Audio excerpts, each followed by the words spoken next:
Nagnanakaw po ng banana. Walang magawa sa buhay. Roy Elhenyo po. Para sa Senado. Kasi sobrang init.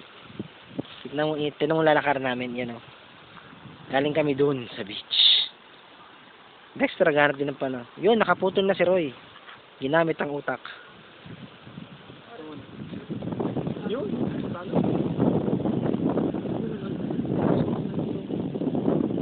Tubig ako dito. Ano kaya? Para itusok mo na sa bunganga mo ng matigil ka. Putol na naman ah.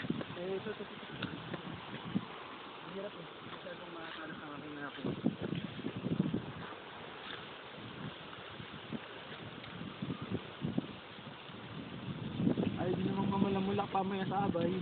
Ha? Ay, di mamalamula. Gusto gwapo sa abay.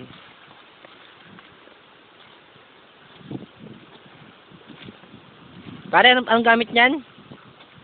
Anong gamit niyan? We will see.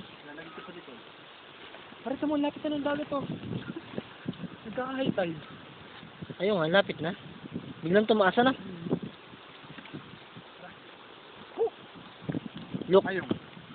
Nice. Susugod kami. Pero hindi tayo nabutan ng high tide. Payong. Okay. Payong. Uy, parang may narinig mo ba? Pag-asa! Pag-asa dumating. Sige. Bayad na lang tayo. Iba, may nasa kaya namin tricycle. Kahit magkano.